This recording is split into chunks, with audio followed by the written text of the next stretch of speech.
Well, hello again. Now, I went out recently, and this is before the restrictions were reimposed in Wales, and I went out recently to shoot with one of my favourite films, and a film I've been using quite a lot of lately. You may have noticed me shooting more and more with Ilford's XP2. This is the actual canister I took on the day, so yes, it was a 35mm trip.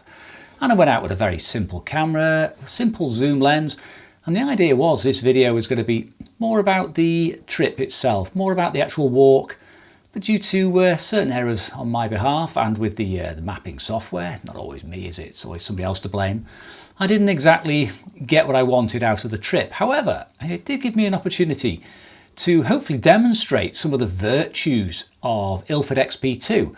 So please bear with me. You know you're going to have to endure a video of me going for a ramble. Nobody gets away with it that easy. So it's only about 4 minutes or so. So I'm sure you can stick with it that long. And at the end, I'll have a little bit of a chat to you about why and how I use XP2 and why you may want to consider it yourself. So roll VT. Well, good morning from a very misty Wales. And I'm out this morning reasonably early. And I've come with the intention of perhaps shooting a little bit differently with my film camera. I've got the Nikon F80, the N80, with a single zoom lens and a roll of black and white film. But I think today I might try a few different techniques.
Alright, this trip's not gone the way I expected. After a huge detour due to a map error, an error on the map and an error with me trying to be clever and take an alternative route, I am actually going to turn back, but I am still shooting with the little F80 and the XP2, and it is proving very, very versatile because I've had to rate it at a number of different speeds depending on the light. Now, previous experience tells me that it'll be okay, between about probably an exposure index of 50 and about 800 without changing the development time. So we'll see, but I'll do a couple of test captures when I find some interesting scenery with a range of ISOs all the way from 50 to 800.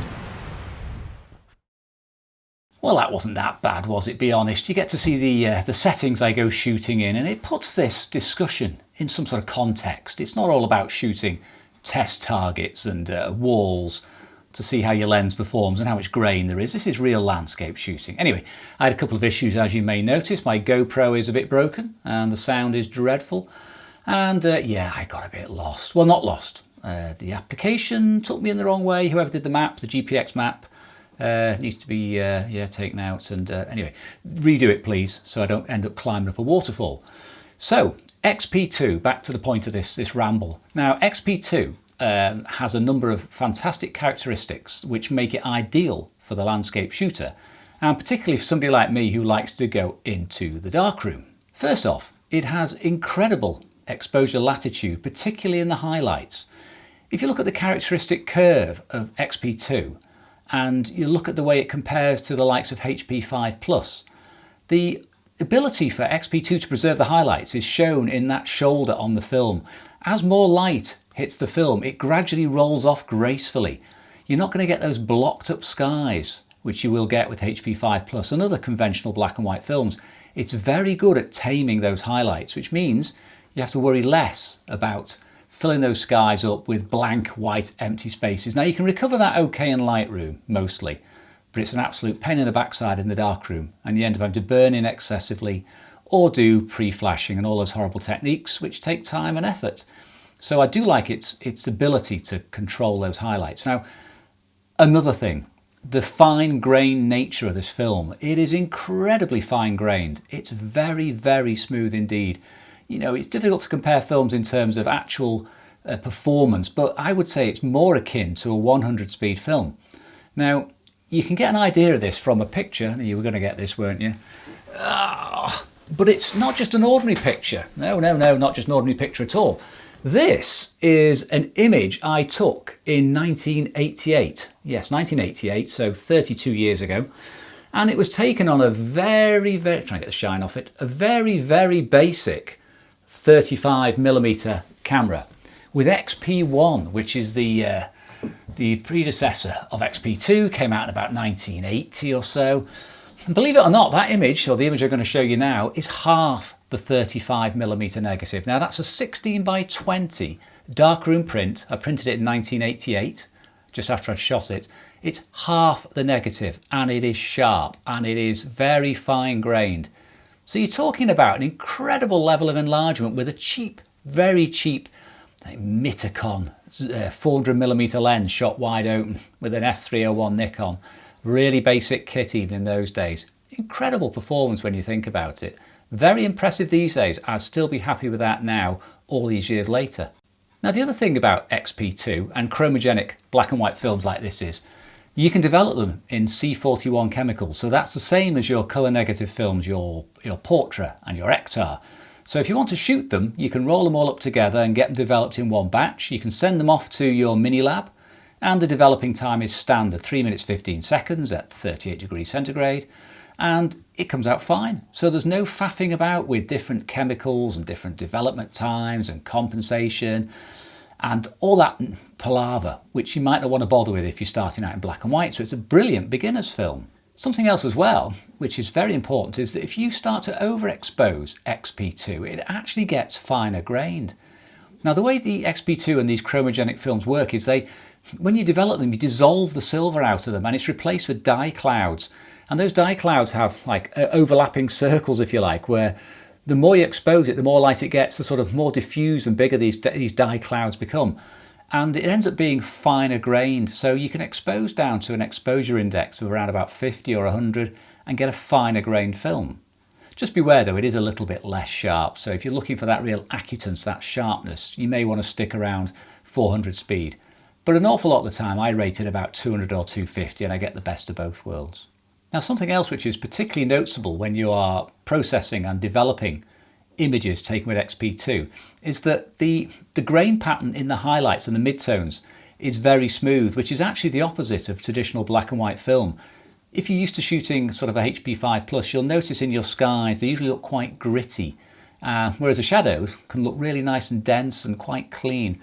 But with XP2 and other chromogenic films, you will notice that your skies are very, very smooth, but the shadows can be a bit ugly if you're not careful. If you don't give enough exposure to XP2, your shadows can go quite, well, they get that digital look, you know, when you drag something up too far and it gets a bit noisy.